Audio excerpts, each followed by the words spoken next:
All right, good day and welcome to everyone. Thank you for joining us here today. Thanks to everyone who joined us from across the globe. We're thrilled to be gathered today for this really important discussion hosted by Distill Ventures about approaching diversity, equity, and inclusion with authenticity.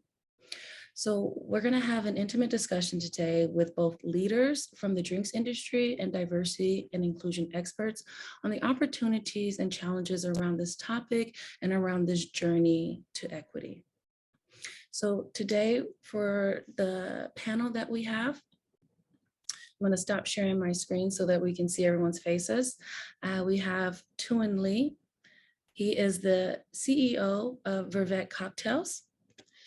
We also have Chris, hi Tuan.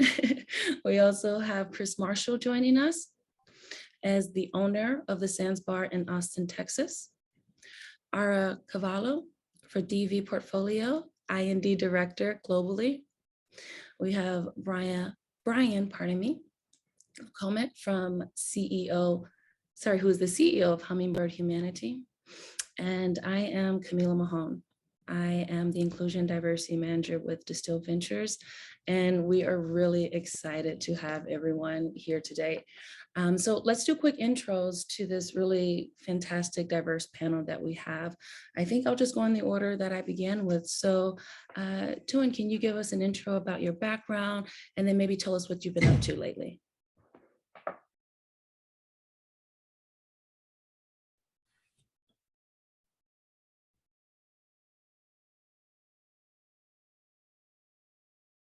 Hi, Tuan, would you like to give us an intro?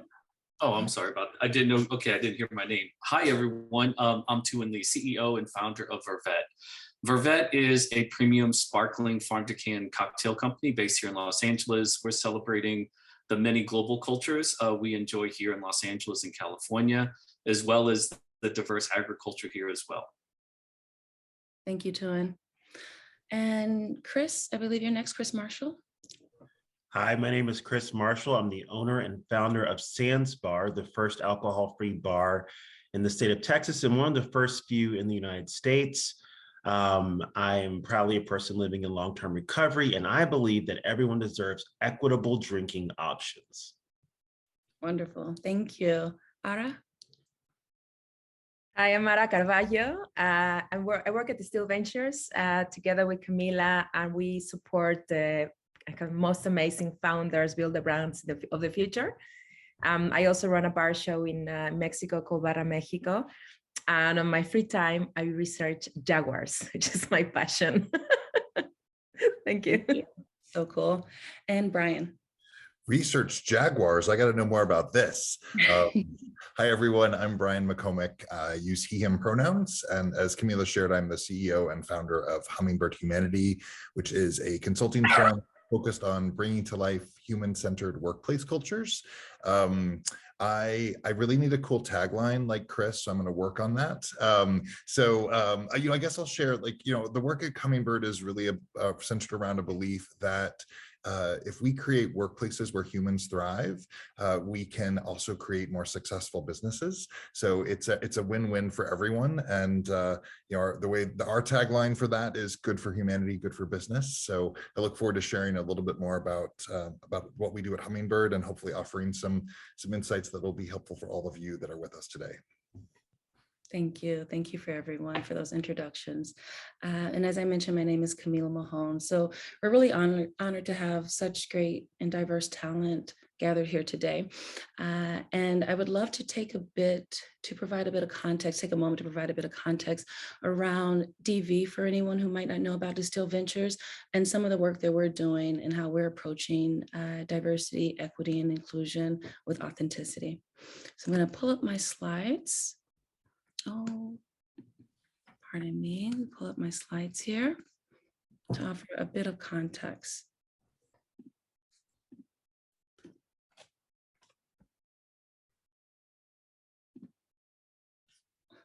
Is everyone able to see my screen? Not yet.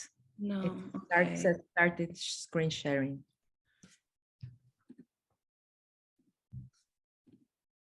Okay.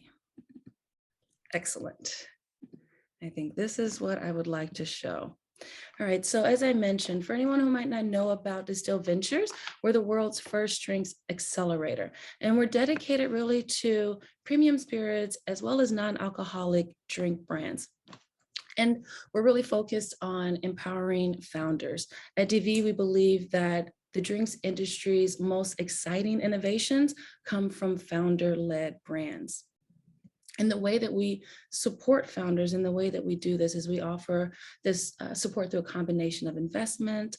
We also have industry expertise, some leadership development, as well as some sales support to help our founders grow further and faster as well. And we're supported by Diageo throughout this. And as we kind of looked at the work that we were doing at DV, we're really proud of the work we're doing and how we're empowering founders. In 2020, we wanted to take a bigger look around diversity, equity, and inclusion across the drinks industry and how we were showing up in this space. And so this data here that I'm sharing has a bit of insight around some of the disparities that we're seeing from a venture capital or investment lens. And this is really about barriers to entry into the market. So when we look at the data, we find that less than 10% of all venture capital deals will actually go to women, people of color, and LGBTQIA founders. If we look in the UK, in 2019, only 3% of founders who raised venture capital funding for their startups were identified as Black, 7% identified as Asian, and 3% identified as mixed or multiple heritages. In 2015, if we look through the lens of the United States, just 2.4% of venture capital financing across all sectors in the US has gone to Black and Latino founders. And if we take an even further step back globally, funding for female-only founders was just 2.3% in 2020, and that was a decline from 2019. So we're definitely seeing that there are disparities and there's an opportunity in this space. And additionally, there's a demand from consumers. Consumers, they are looking for brands and retailers who are committed to inclusion and diversity. 42% of non-white shoppers would switch to a retailer committed to inclusion and diversity. If we look at the LGBTQIA plus community, 41% of shoppers would switch to a retailer for the same reasons.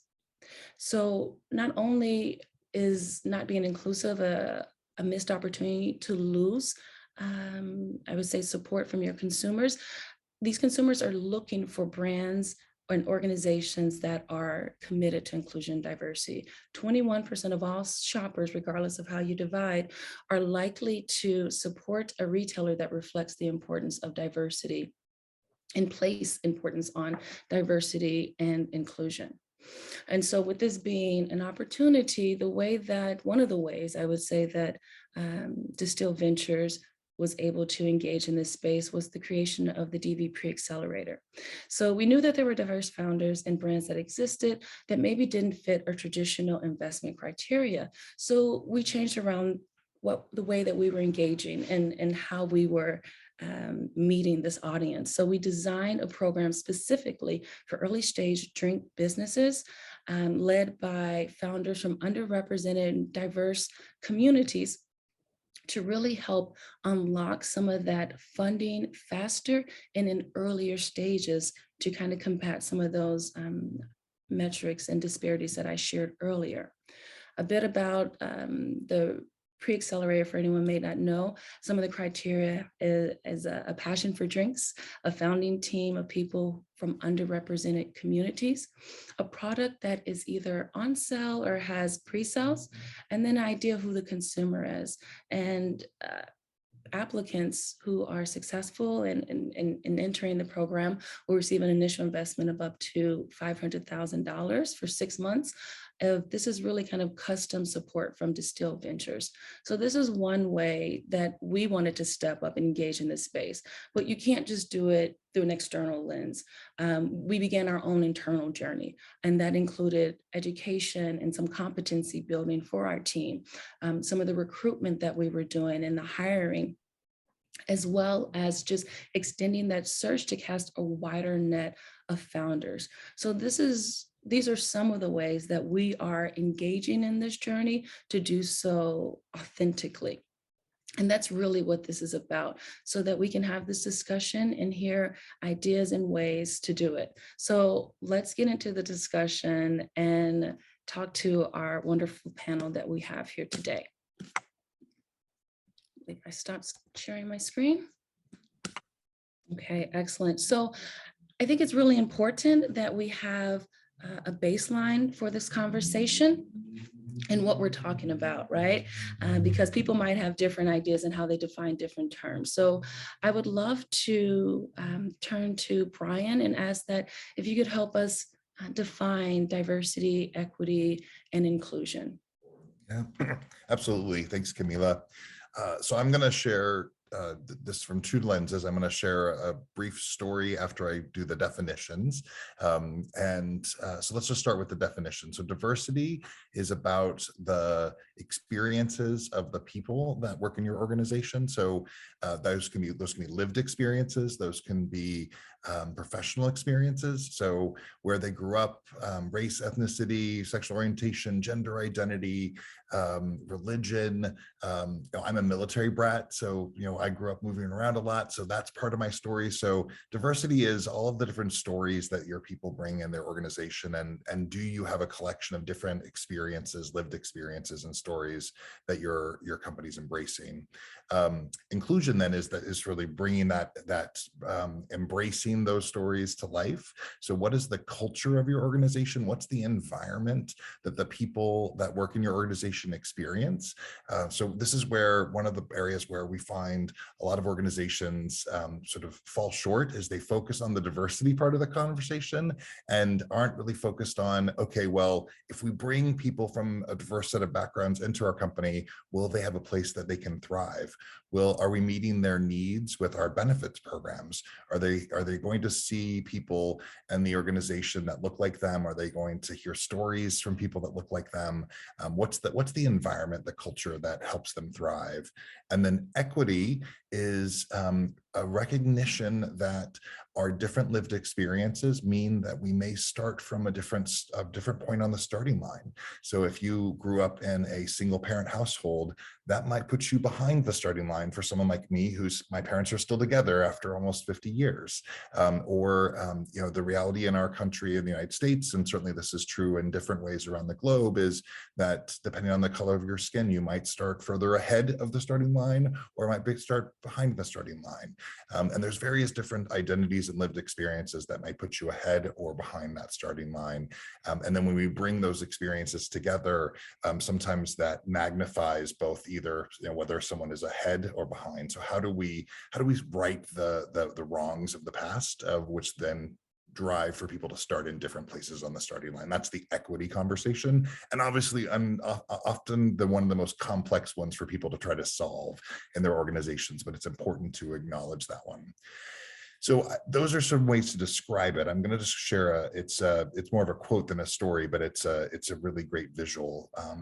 Vernee Myers, who is a thought leader in the diversity and inclusion space and the chief diversity officer at Netflix, she has a quote that she shared that many of us have grabbed onto because it really brings to life a wonderful visual, that diversity is being invited to dance and inclusion is being asked to dance. And I always just like to think about the fact that, all of us, regardless of our privilege or our lived experience or our marginalized experiences, wherever we are, we've all had a moment where we weren't invited to the party. There was someone having a party, one of our friends had a party, someone we knew, and we didn't get invited. So just getting invited is that diversity conversation, but just because you're in the room doesn't mean you're actually part of what's happening. And that's really what the inclusion conversation is about.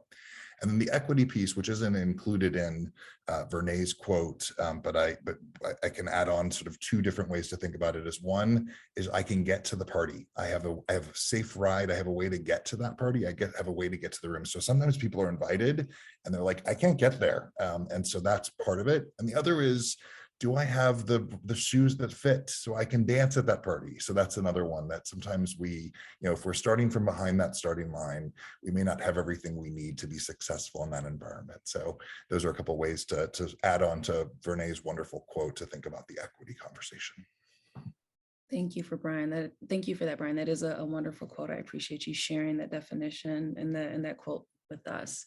So based on these definitions, I would love to discuss with everyone, what does authentic diversity, equity, and inclusion in the drinks industry look like to each of you? You each have a different lens, and I'd love to hear about that. So maybe Tuan, as a founder in the drinks industry, what does this look like for you? Yes, I think in 2016, at the idea stage, reacting to everything that Brian just shared, not being asked to the dance, not being just included. So I think with Vervet, what this looks like for us is we just made one assumption that completely changed everything. America is multicultural, yet brands and companies, especially in the drinks industry, are all monocultural.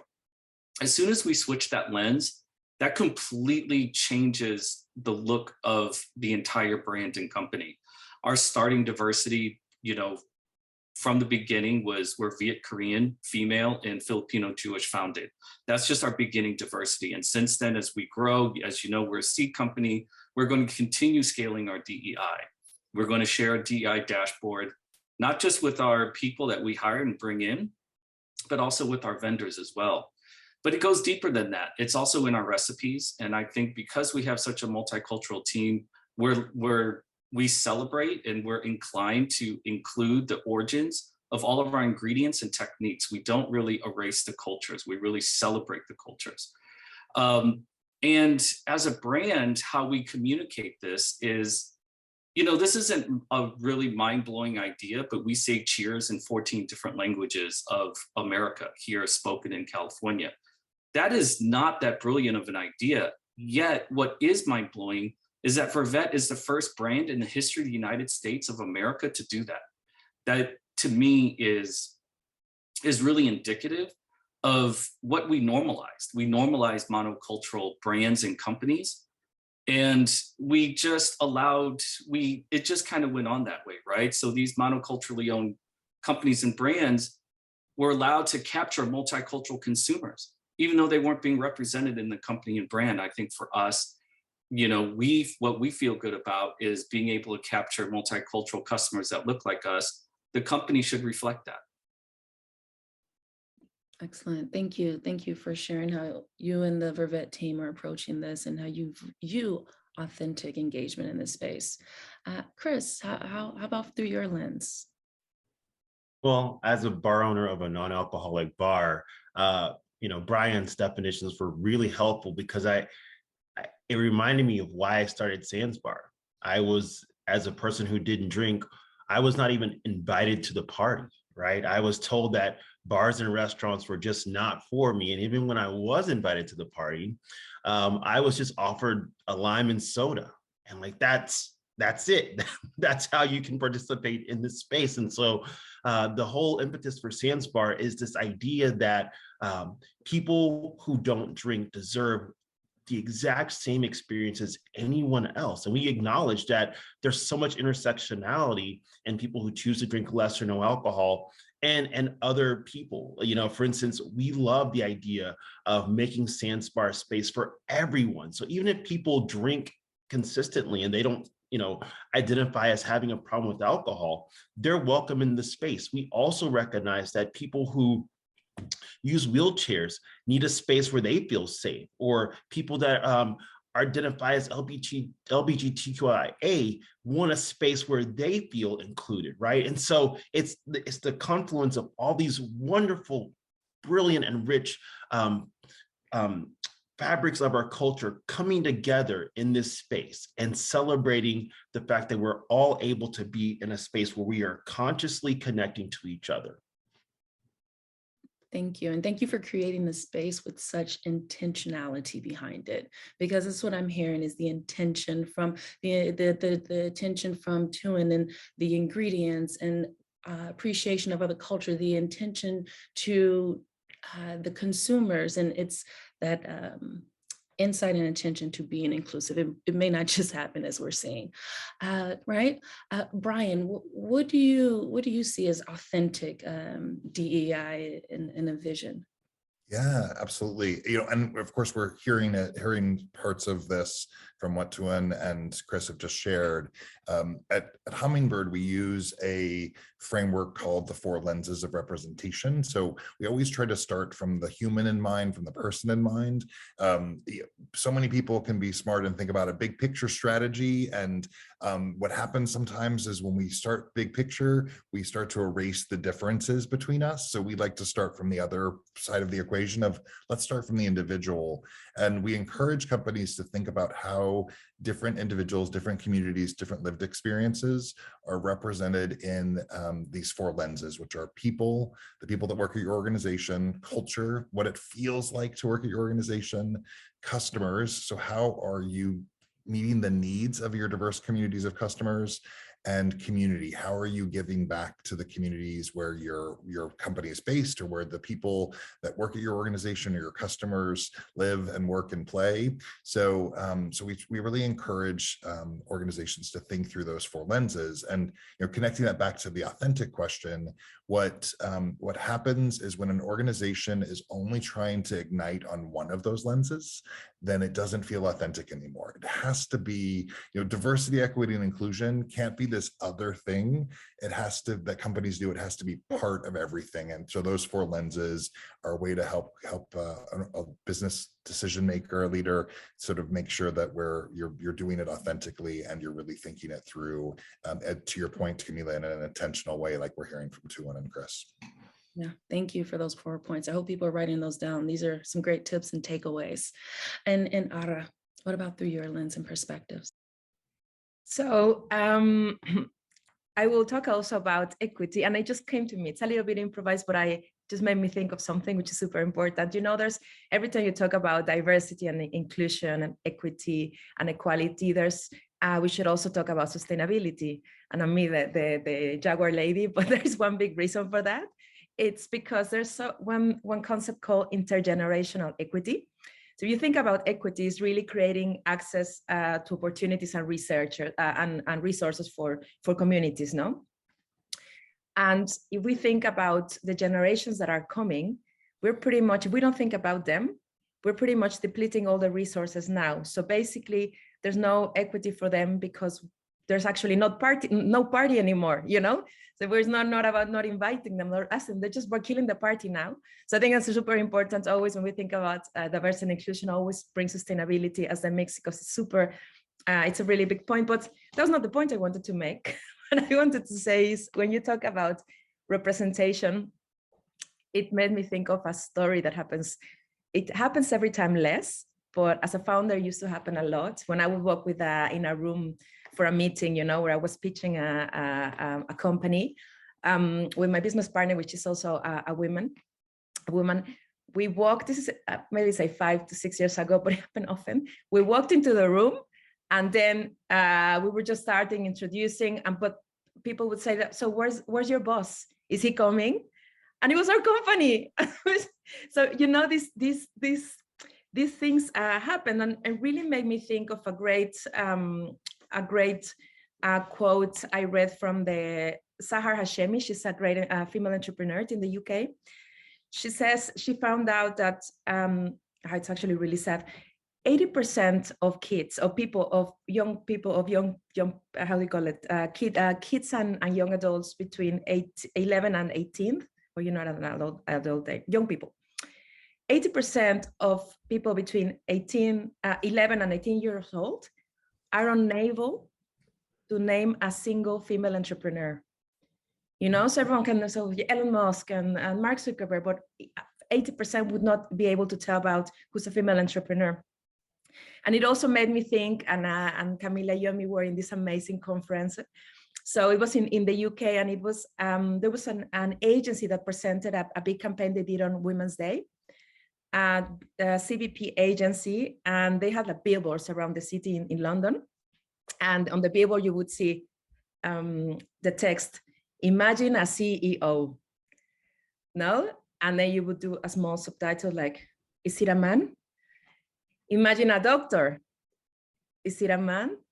And it really makes you be kind of understanding how biased all of us are. You know, I think that's I guess part of this conversation we're having is also just talking about the bias. So it's diversity and inclusion, but also, you know, breaking the bias is a big thing, and also sustainability. Well, that's my point. No, thank you. Thank you for that, Ara. Those are very important contributions to this discussion. And I think that's important. Before we discuss how we move forward towards these aspirational visions, let's talk about some of these missed opportunities. For example, if someone orders whiskey, is it a man? On the rocks, is it a woman? What is the visual? What is that bias that comes to the mind? So how do you think that, I mean, there are missed opportunities and there are gaps that we can see in the industry. So I want to discuss how we think that we can step forward in courage and bravery and with empathy to be intentional and do something different and go against the grain, right? So Chris, I'd love to hear your thoughts on this. Well, of course, I'm going to talk about the missed opportunity of seeing folks who don't drink in a bar. And this is something that I see this happen all the time when I go out with my friends. You know, people don't know I own an alcohol-free bar. So I was just in Chicago, met a friend there, and we went to a space, and I was like, you know what, I don't drink. What do you have? And they literally just, the server just kind of shrugged his shoulders, like, nothing. And there was no effort made to even accommodate me. I think one thing that people get wrong about people who don't drink or drink less alcohol is that we have no interest in ordering something at the bar, but we're there, right? And we also have money. Like, we want to spend our money on what we call equally attractive non-alcoholic beverages, ENABs. Having ENABs in your bar menu program is so important because it says that we care, that we see you. If you're pregnant, if you're a person who's pregnant, a person who's nursing, if you're a person who is training for a marathon, we acknowledge you wherever you're at in your journey. Maybe you're the designated driver and you're keeping people safe. We want to encourage you to do that by offering you equally attractive non-alcoholic beverages. So I think that's a huge missed opportunity. That's a great point. Not acknowledging that people's relationship with alcohol may change depending on where they are in their life, maybe the time of day, you know, and not making blanket assumptions. Thank you for that, Chris. And Tuan, what about any ideas that you may have? I know you're really amplifying diverse consumers and communities. What do you think are some steps that we can take forward to do the same? Yeah, absolutely. I think, what we see, and this is just one example, is a big opportunity and a missed opportunity is there's reliance on classic pairings, right? So let's say there's a French American restaurant, and, in the beverage program, of course, is going to be great French wines, but also wines from neighboring countries, and even spirits, smokies from Scotland and other gins. But there should be an acceptance of, beverage alcohol produced in other regions of the world. Why can't they be paired with that type of food? A smoky sotol or a sake, could be paired really nicely with that. And the reason why that's really important is because I see Asian restaurants and Mexican restaurants here in LA, and it goes without saying, of course you're going to carry French wine. Of course you're going to carry, the reps and the brand owners and the brand ambassadors come in and like, why would you not? Of course, this is a natural pairing. And I just think it should just go the other way too as well. It should be natural, and we should be afforded the same opportunity and capture the same creative imagination.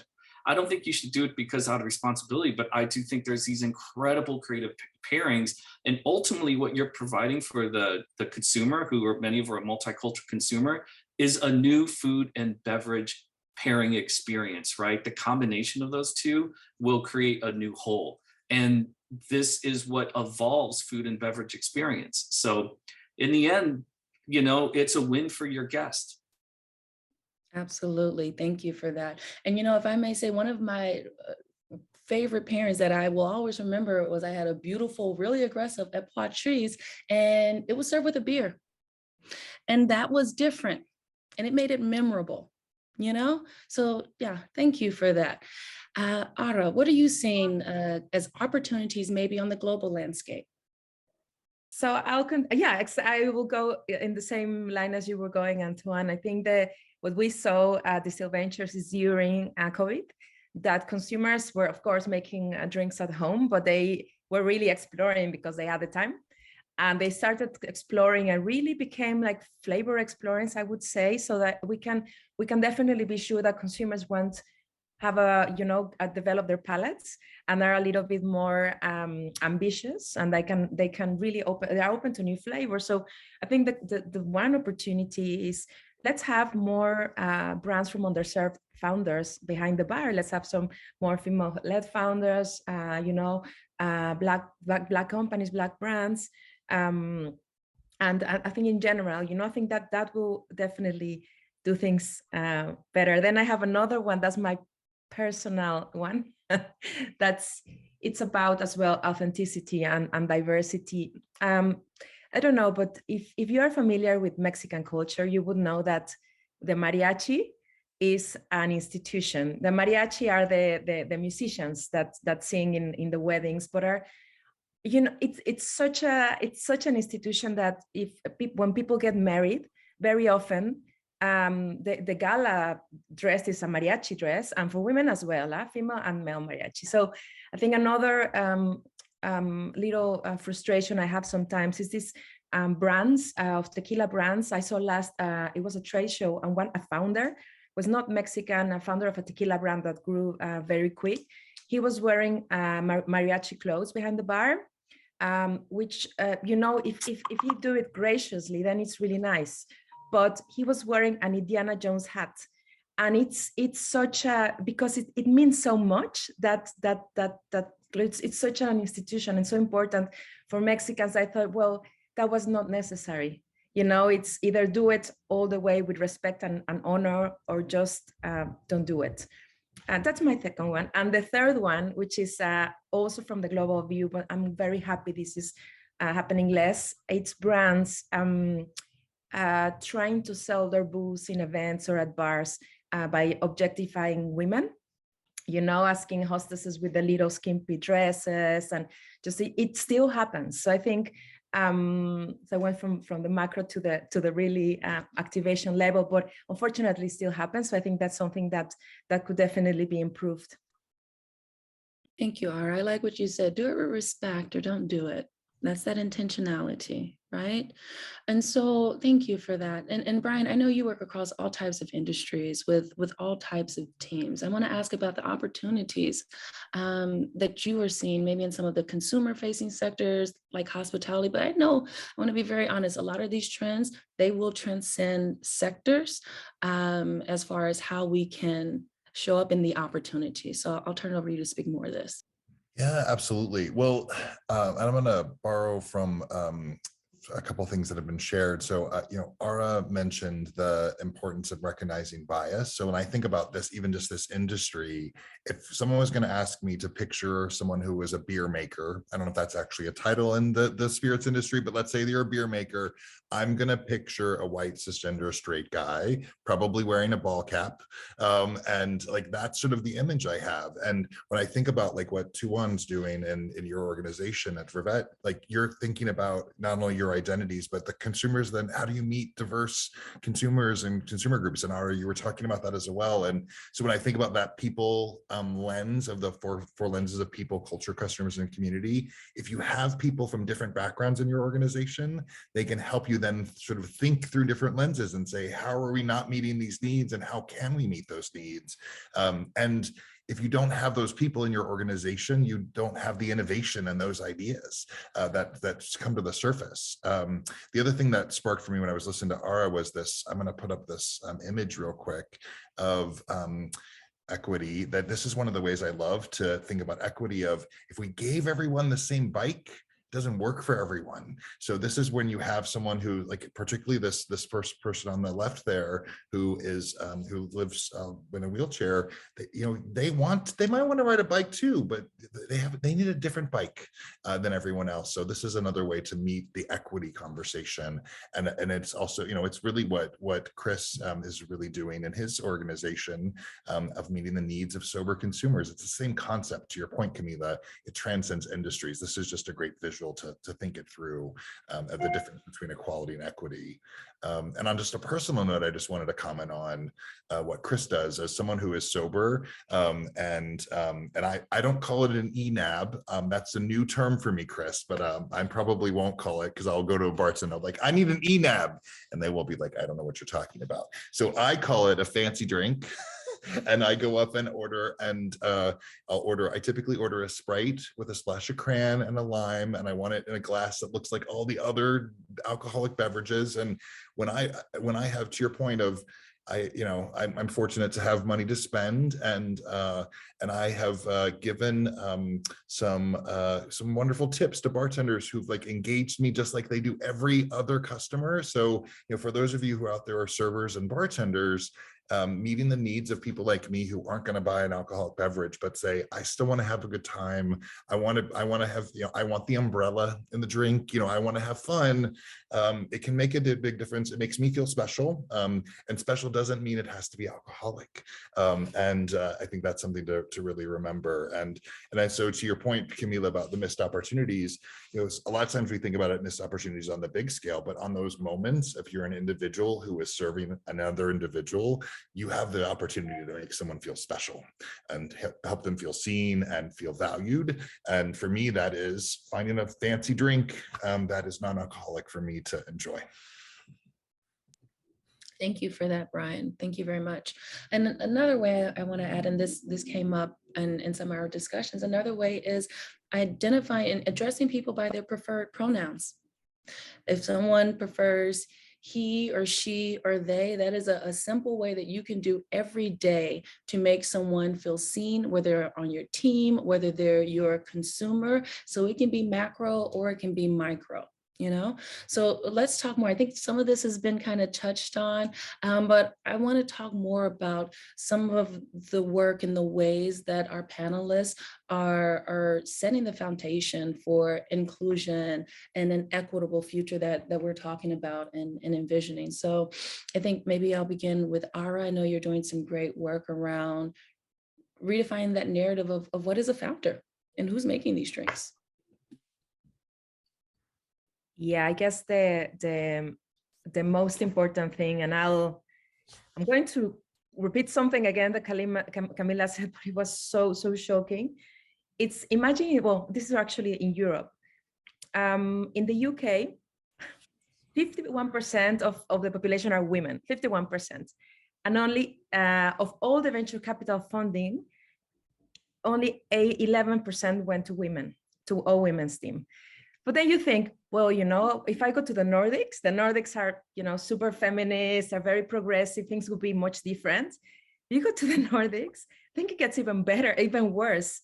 Only 3% of all raised capital money, funding of venture capital went to all women startups. 91% went to all men startups. So it really makes you think, what's happening in the world? How are we assessing entrepreneurs? So having said that, we have been doing a lot of work on trying to really understand, reaching out to networks and to founders. What is a great founder? I think, and before we were just really thinking about what, because there's so many successful male founders, white male founders, that's the golden standard, but underserved founders and also female founders or non-binary non-gender conforming founders have also other traits that are extremely successful. So we have been really working that down. And of course, it's still a learning process and people change and everything changes. But we have found a couple of really good points of what great founders are in the drinks industry. And I think one is on the new founder, the next generation of founders, I would say, thinking about underrepresented founders, are great at building communities. And if you really think about, you know, you don't really build great spirits brands now, just, you know, stealing a bit of share from that category, or, you know, premiumizing a particular category. It's a cultural shift. You know, you have to bring people, the great brands are built through bringing people in your community, in your mindset. I think something that Vervet is doing quite well. So we really believe that the founders of the future are really great at building communities, and that's how they recruit and grow and become very culturally relevant. The second one we found, and it's again, I think everyone in this panel has a very purpose-led. So something that we have found is that the founders of the drinks industry of the future are really driven, but are agents of change, and not only through their products, but they have really a big vision on a particular, you know, particular change, and they take their clients on board. Through their agencies, they create change. Sometimes there's an example of a founder that is very strong on sustainability. So he asks his wholesalers, he asks the accounts that they're working on with the agencies, what are the sustainability principles? And if they don't have them, they don't work with them, or they ask them to start working on that. So you know that it's a really trickle down event. So very purpose-led. Then a third one is authenticity. So founders of the drink, the next generation of founders are really authentic. And I don't think there's a lot of work being done on how rum founders are decolonizing rum, you know, telling more authentic stories. There's a great brand called Cromanti that's building the brand through stories, and really authentic stories that get told from the older generation to younger generation, and it brings all the tradition with it. And I guess the last one is the one we spoke about before, is very flavor-led. So really the founders are pushing the boundaries of flavor and really bringing the, you know, the richness of flavor and flavor tradition and flavor history to their brands. There's many more, but this is the ones that at the moment I don't have much time. Oh, thank you, Ara. And I think that's important for people who are stocking bars and bringing in products. What is an authentic and inclusive brand? I think you really share some great insights that they can look to, because these are partnerships, and this is a really great way to engage us. Think about where are you spending money and who are you supporting. That makes a big difference. And so, Chris, I'd love to hear from you around, I know you talked about how you're redefining bar culture and how we are thinking about consumers.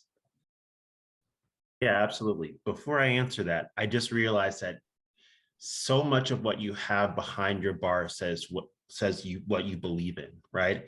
It really is a clear indication of like what we value. If we value diversity, if we value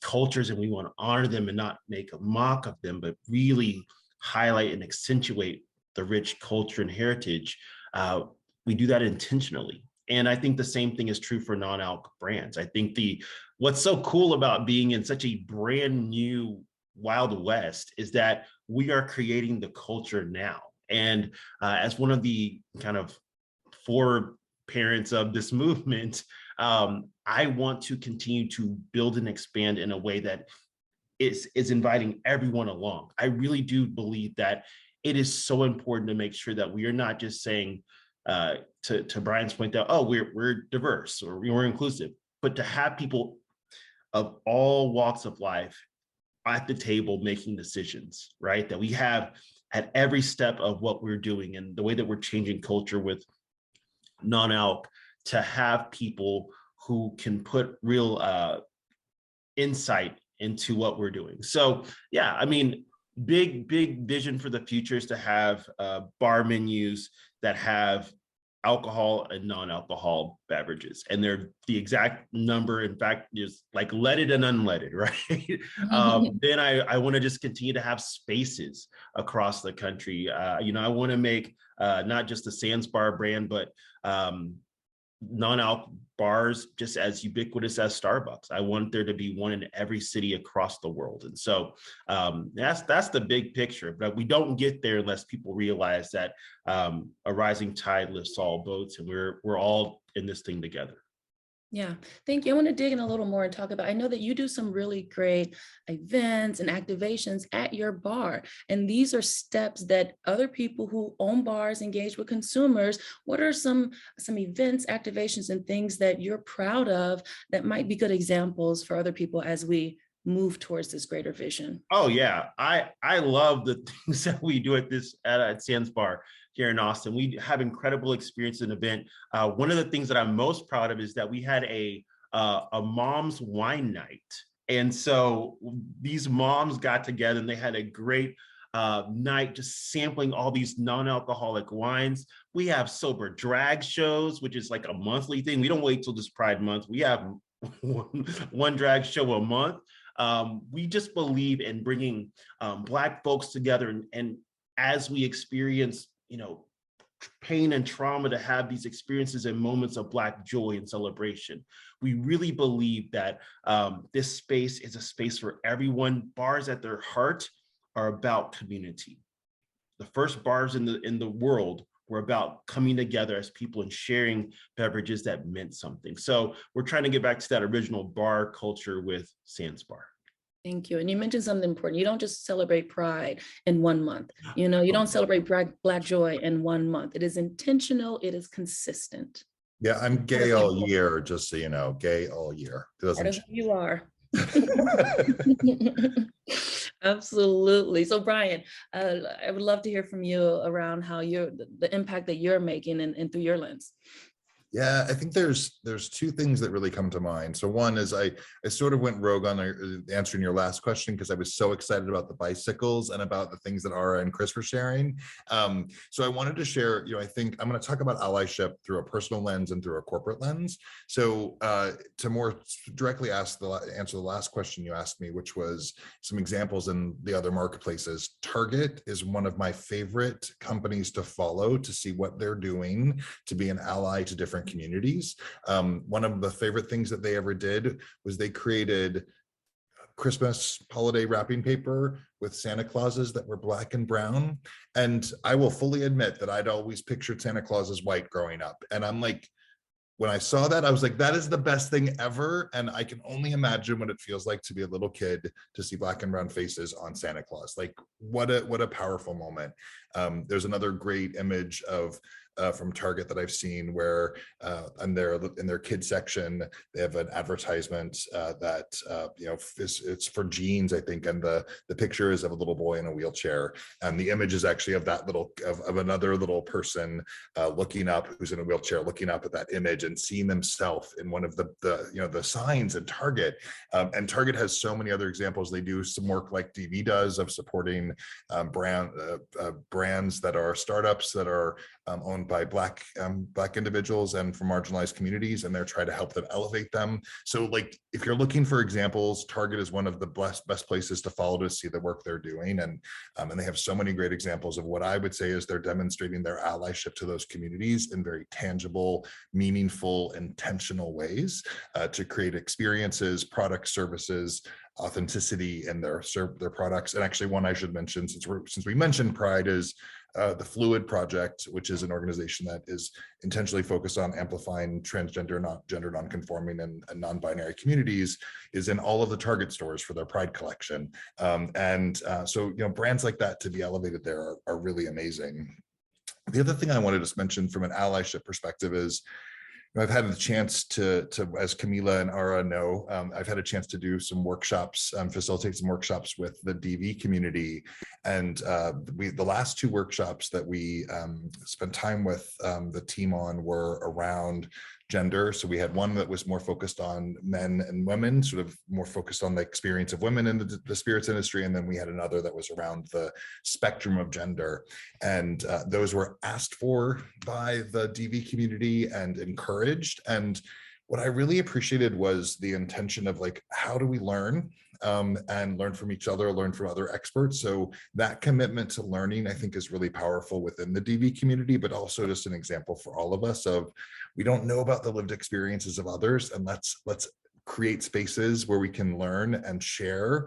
And I learned a lot from the women in those two conversations around their experiences when they walk into bars and when they walk into spaces that serve alcohol. Of, I still remember this. One of the examples was, if a woman walks in a bar, this is what I heard from the women in the room. If they walk into the bar and they're by themselves, they always get the question of, so when's the other person coming? Like, who are you waiting for? I don't think anyone ever asks me that question as a guy. And so it is okay for a woman to go into a bar on her own and have a drink and let her just be the confident person she is.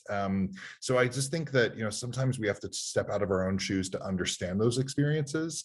And then, as you mentioned, Ara, I don't, if I ever have the opportunity to challenge the over-sexualization of women in the spirits industry, trust that I will, because, that's an opportunity for me to use the power and privilege that I have to say, hey, that's not okay, and to try to stand by the women in the industry. So, I just wanted to share like that sort of corporate lens and individual lens on allyship, because I think that's a real opportunity for all of us.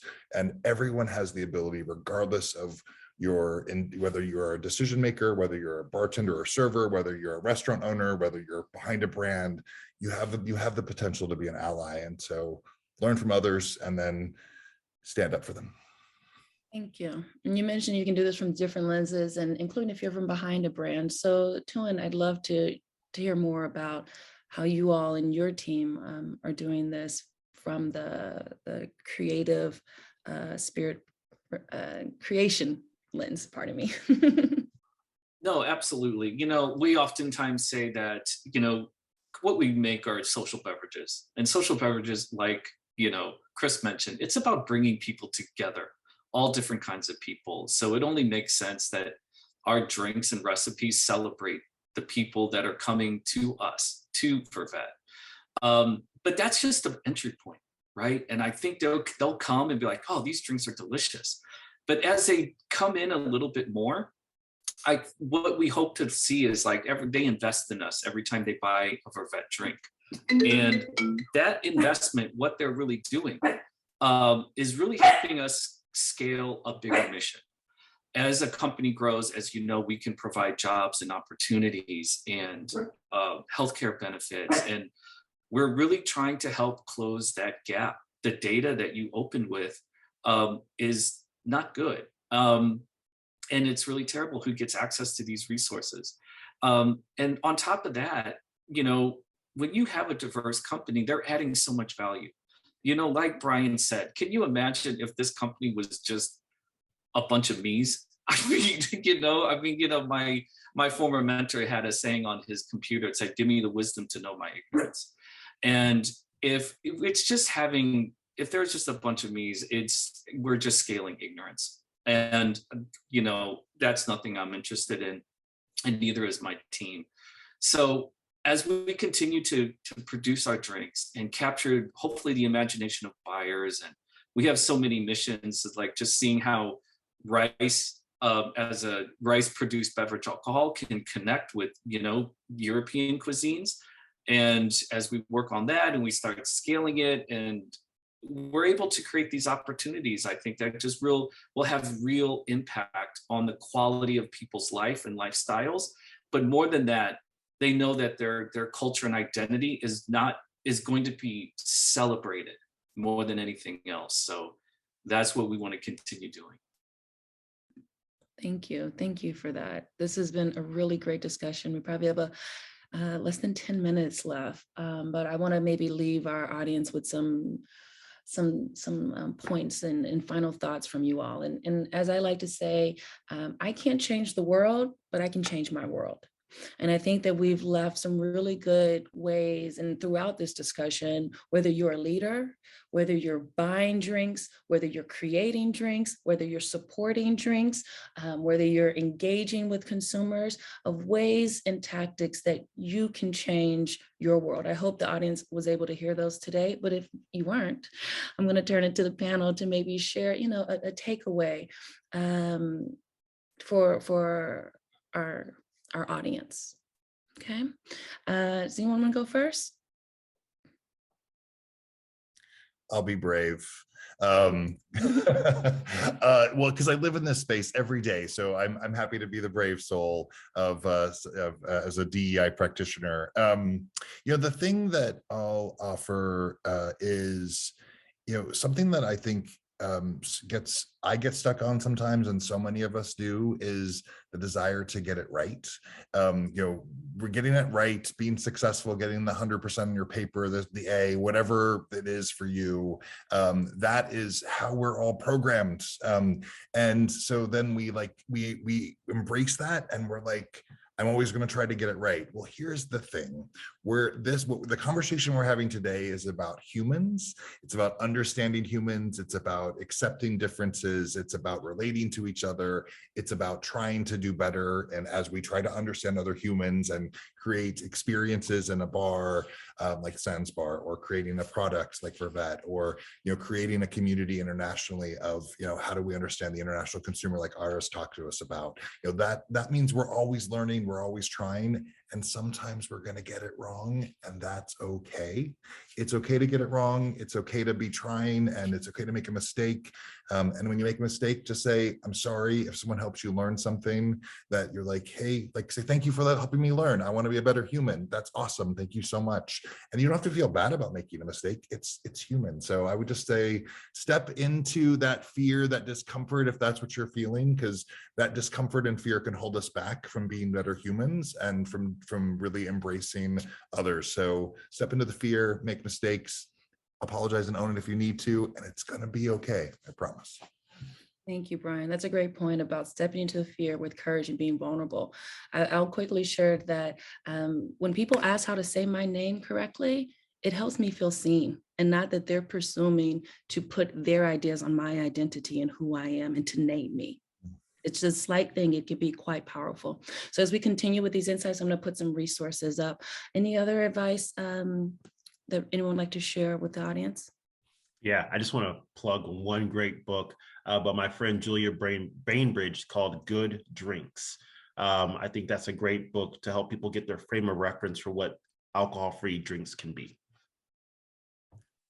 Thank you for that, Chris. Tuan or Ara, any final points? Yeah, I would say, everyone has the same Google I do, and Google is a very powerful tool. Yeah. One thing that Chris mentioned I thought was really great. What you have behind your bar says a lot about you, right?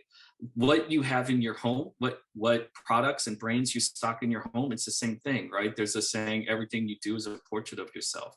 I would say use Google and learn about these brands and companies. There's so much information online these days that could really show you how, what brands are really executing on DEI, at the highest level. And then you can also look at the ownership of the company and the top decision makers, who's getting this opportunities and what they're doing there. And this is a way for you to grow, and you can begin to have these incredible, diverse products and brands within your home and within your lifestyle. And I promise you, they will add so much value. And there's so many incredible products and services out there. So I just think that's just really important. And I think hopefully more brands will, as they do diversify and they do qualify for DEI badges, that they begin using it the same way that the enthusiasm they go for organic badges, And, I think brands and companies should really think about that as well and have the same enthusiasm. Yeah, thank you. More on intentionality. Ara? Yeah, I think that I want to build on what Tuan said. It's super important to support these brands. Just make sure, get them behind the bar, buy them, give them visibility, because again, as Sahar Hashemi, she said, if you can see it, you can be it. And we will give more visibility to these brands, then other to-be founders will be inspired to also start their entrepreneurial journey. And I think together, I think that's a DV ambition, but together we should make sure that in the next years that the ownership of the drinks industry, I'm saying bars, but also drinks brands, should represent the society as a whole, the make of the society as a whole. Absolutely. Thank you. Thank you all so much for the time and for contributing to what has really been a great discussion. Hope our audience finds it as entertaining, engaging, as fun as I have today. And thank you to everyone who tuned in and took the time and were intentional about creating space for this conversation today. Please take advantage of the resources up on the screen. I'm sure me and all of the panelists would love to hear from you. So thank you again.